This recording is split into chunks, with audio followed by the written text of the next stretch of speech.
Welcome to the GodShow.us Daily. Ladies and gentlemen, put your hands together for the one philosophical question that has stopped more people cold in a parking garage than any other question in recorded human history. Let's get philosophical.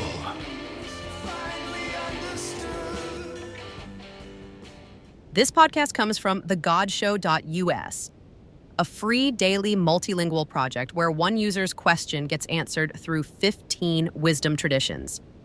Find today's question, ask your own, and discover your personal belief profile at thegodshow.us. Today's question: when I realize I have been mistaking movement for progress my whole life, what have I actually been doing? That could mean, was I wasting time? Was it all fake? Or is it more like, I was genuinely running, genuinely tired, genuinely convinced I was going somewhere. Now I've stopped, looked up, and I'm not sure where I am. That's the question. What was all that motion, actually? So 15 traditions took this one on, and almost none of them said you wasted your life, which is either very reassuring or deeply suspicious. Christianity frames it as circling a tomb. The angel doesn't say you arrived wrong. He says the living thing was never where you kept returning. Islam takes that same circling image, tawaf around the Kaaba, and says motion without a real center is just a man walking in the dark, calling it a journey. Both traditions are saying the effort was real, the orientation was off. And there's something genuinely useful in that distinction. It's not that nothing happened, it's that the compass had a bad reading. Buddhism and Vedanta land differently, though, and I think that difference matters. Buddhism says you were breathing, you showed up. The noticing happens here, not at the destination.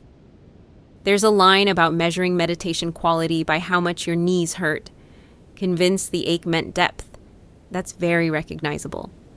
Vedanta is harsher or quieter.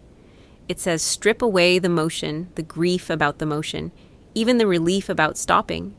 And what's left is the one who was watching all along, who never went anywhere. That's a big swing. If you're the kind of person who finds you were never the river, you were always the watching, and genuinely stabilizing rather than annoying, Vedanta is your tradition. Stoicism and existentialism are the ones that get practical fastest, which tracks. Stoicism uses this image from Epictetus: a dish passed at a banquet and you lunge for it before it reaches you, spill it, and call the lunge living. What's in your control? The next reach. What's not? The years of lunging. Stop mourning them. They were the price of knowing. Existentialism agrees on the diagnosis, or caw.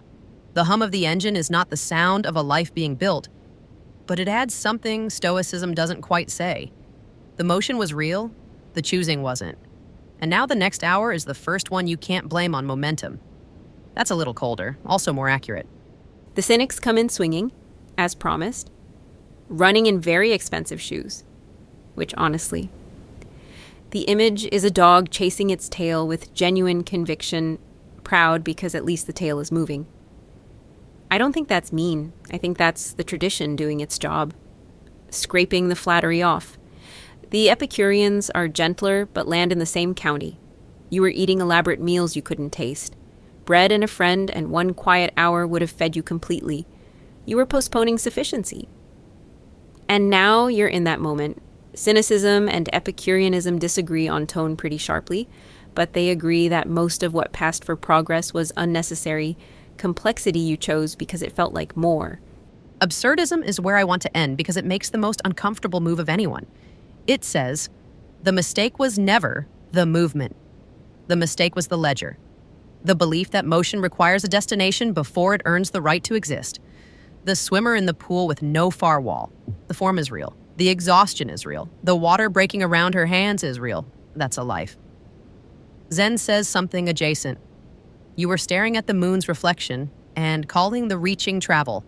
It wasn't nothing, but the moon hasn't moved once. And the pop culture oracle pulled Joni Mitchell's Both Sides Now, which for once actually fits. Confusing the horse moving under you for somewhere actually being reached. Not broken, just honest. Most traditions here agree on one thing. Realizing the compass was wrong is not the disaster. It's the first accurate reading you've had. Tomorrow we're back with a new question. Bring the version of yourself that just stopped moving long enough to notice. TheGodShow.us would like to thank our sponsor, Typeset.us. When generic web typography is letting you down, refine your work for free using Typeset.us. And thanks to dyorkmusic.com for our dark rock intro tune. TheGodShow.us is free, daily, multilingual, and entirely supported by listeners like you.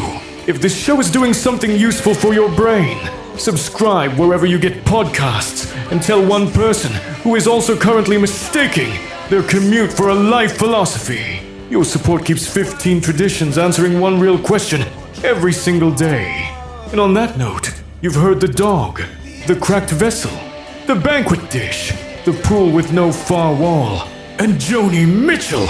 If none of that slowed you down, we respect the commitment to the bit. See you tomorrow for our take on the God Show's question of the day.